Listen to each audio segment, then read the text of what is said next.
Okay, so today I'm going to be reading some passages from The Last Book in the Universe by Rodman Philbrick. This is a middle school level novel, and it is post-apocalyptic themed, about the end of the world or after the end of the world, something like that. Society is functioning a lot differently, a lot of technological advances, and writing and reading have been almost completely eliminated from the world. So this is about the last book in the universe. So there's a lot of great themes of writing in here, why we write, why we read, what the importances of those things are.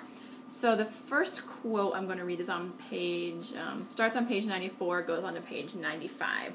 And this is when Ryder and Ryder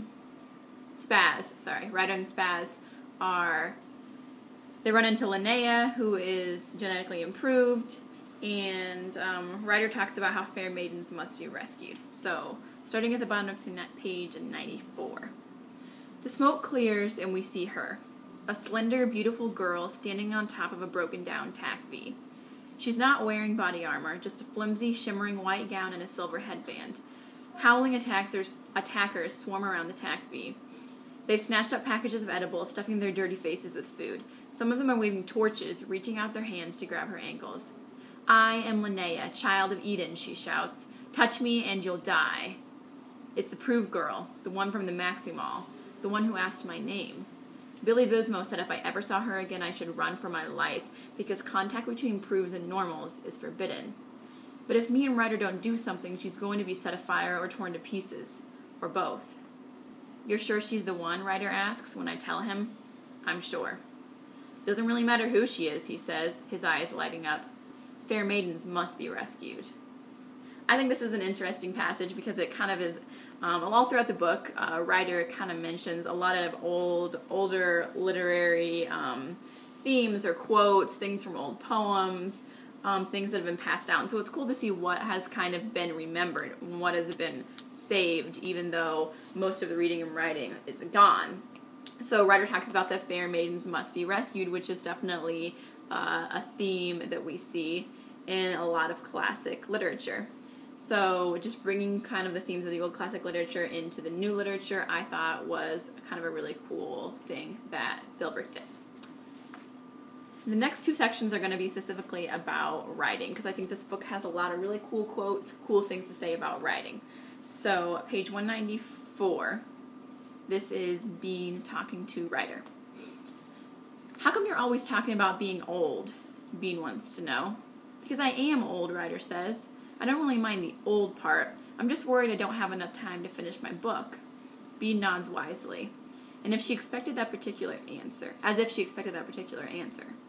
"But would it ever really be finished?" she asks. "I thought the book was your life, and it would only end when your life ends. Except it won't really end because people will read it and remember. So in a way, you'll live forever."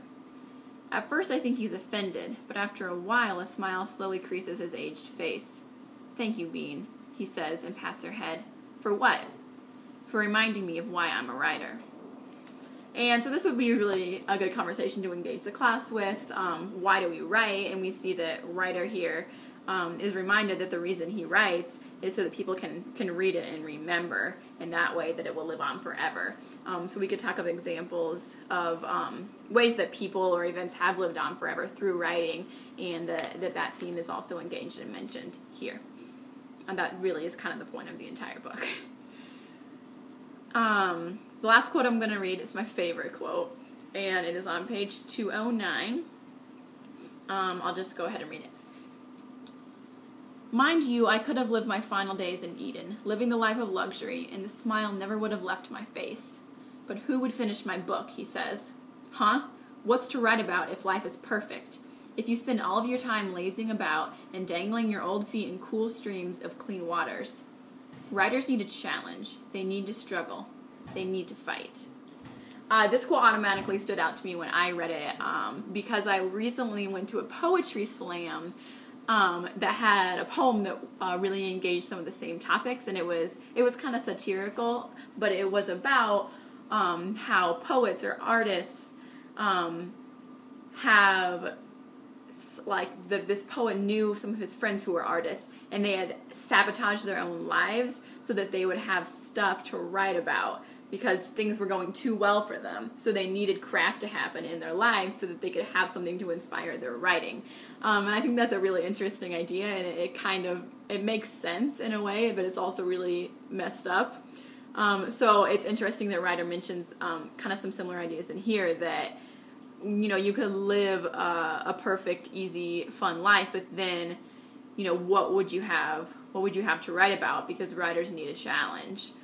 I think that would be a good topic to talk about with students, especially students who we're trying to get them to write more and trying to see themselves as writers, and to see that, the stuff that happens in their lives that they don't really like, that can be stuff that can really inspire their writing. So that's The Last Book in the Universe by Rodman Philbrick.